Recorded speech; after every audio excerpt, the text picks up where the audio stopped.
सोनीपत में भी I love Mohammad दिखाई दिया है। यूपी के बाद अब सोनीपत में आई लव मोहम्मद के स्लोगन लिखे गए हैं। हरियाणा में माहौल बिगाड़ने की कोशिश एक दिखाई दे रही है। पार्क के झूलों पर आई लव मोहम्मद के स्लोगन लिखे गए हैं। शरारती तत्वों ने लव जिहाद और आई लव मोहम्मद के स्लोगन लिखे हैं। झूलों पर ये लिखे गए हैं। पार्क में झूलों पर स्लोगन लिखे गए हैं। तो आई लव मोहम्मद विवाद अब उठता हुआ सोनीपत तक नजर आ रहा है। सोनीपत में आई लव मोहम्मद के स्लोगन लिखे गए हैं। आई लव जिहाद, आई लव मोहम्मद के स्लोगन ये लिखे गए हैं।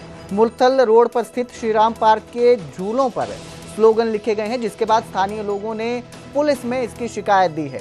हरियाणा में भी आई लव मोहम्मद का असर अब देखने को मिल रहा है। आई लव मोहम्मद जो है देखने को मिल रहा है।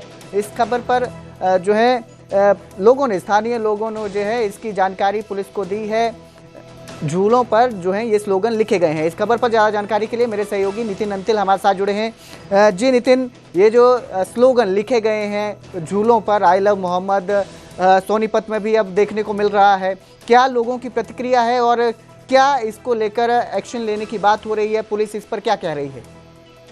जी बिल्कुल, मैं आपको बता दूं, जिस तरह से देश भर के कई राज्यों में आई लव मोहम्मद के स्लोगनों से सियासत में उबाल है, आज हरियाणा के सोनीपत में भी इसकी आंच पहुंची, हम ये कह सकते हैं, क्योंकि सोनीपत के मुलथल रोड पर स्थित श्री राम पार्क के झूलों पर आई लव मोहम्मद और अरबी भाषा में 786 और लव जिहाद के स्लोगन लिखे हुए थे। इसके बाद हिंदू धर्म के लोगों में रोष दिखाई दिया है और वहां पर भारी रोष प्रदर्शन किया गया। पार्क में एकत्रित होकर तो भारी पुलिस बल की तैनाती कर दी गई है। इसके अलावा जो बीजेपी के मेयर है राजीव जैन और उनके जो कार्यकर्ता हैं, बीजेपी कार्यकर्ता वहां पर पहुंच गए हैं और जो आसपास के लोग हैं, जो हिंदू धर्म के लोगों ने समझाने का प्रयास किया जा रहा है। वहीं मेयर ने स्थानीय पुलिस सेक्टर 27 थाना पुलिस के प्रभारी को भी बुला लिया गया है और लिखित में शिकायत दी जा रही है।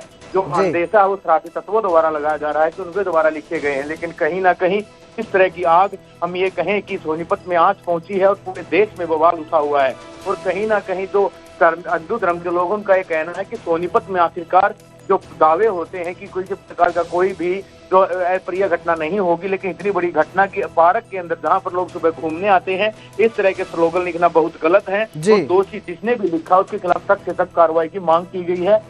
पुलिस के आला अधिकारी इस मामले में कुछ नहीं बता रहे हैं और जो सेक्टर 27 थाना पुलिस है वो मामले की जाँच कर रही है। जी बहुत बहुत शुक्रिया इस तमाम जानकारी के लिए नितिन। तो ये मामला जो है शुरू हुआ था सितंबर 2025 में उत्तर प्रदेश से, जब आई लव मोहम्मद को लेकर लोगों में जो है ये भावना पैदा हुई और इसका विरोध किया गया, जिसके बाद अब ये सोनीपत तक पहुंचता नजर आया है।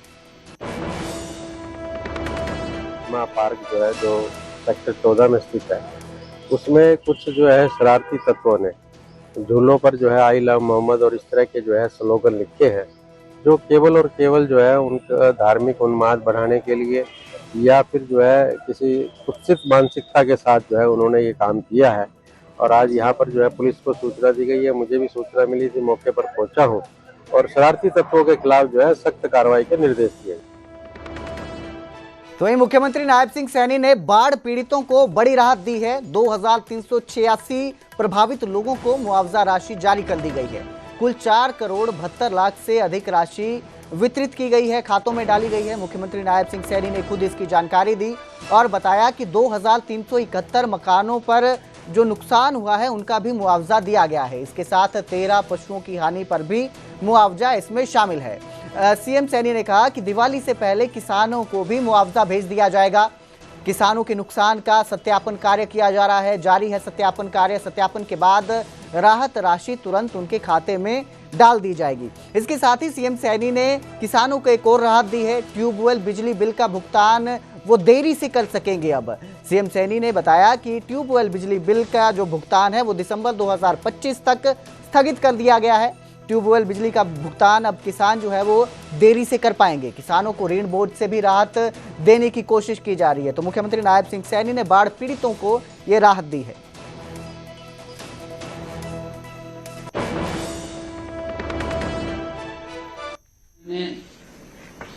ई क्षतिपूर्ति पोर्टल के माध्यम से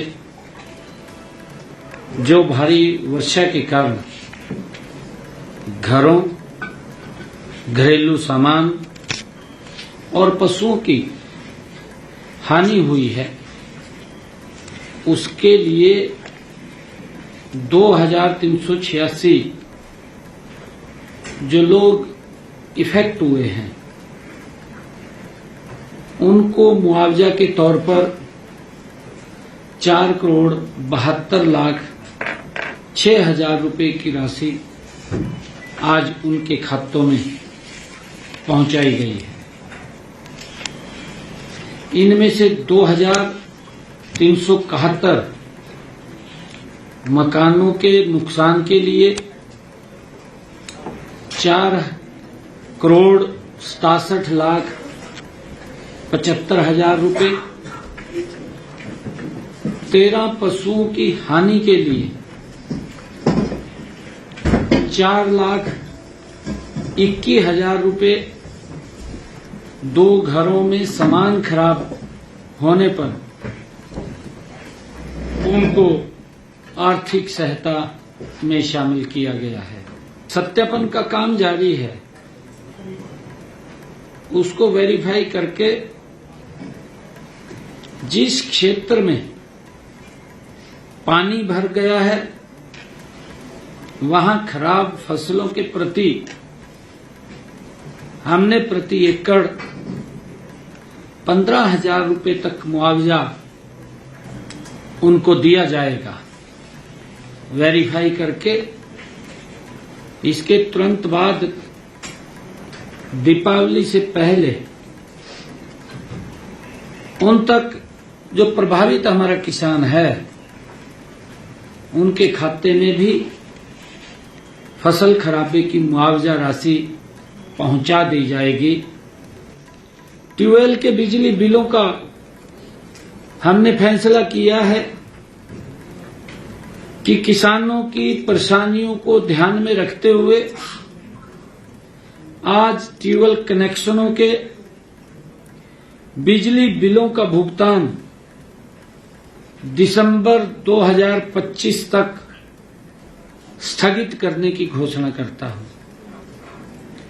दिसंबर 2025 तक ये बिलों के ऊपर नहीं लिए जाएंगे, उसकी सरचार्ज वो घोषणा करता हूं। जिन बिलों का भुगतान जुलाई 2025 तक किया जाना था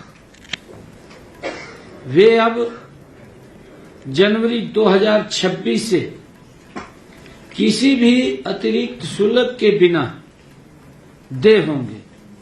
कोई उनके ऊपर चार्ज या ब्याज नहीं लगेगा। अब उसको जनवरी 2026 तक बिना किसी अतिरिक्त शुल्क के वो देय होंगे, ऐसा निर्णय लिया है।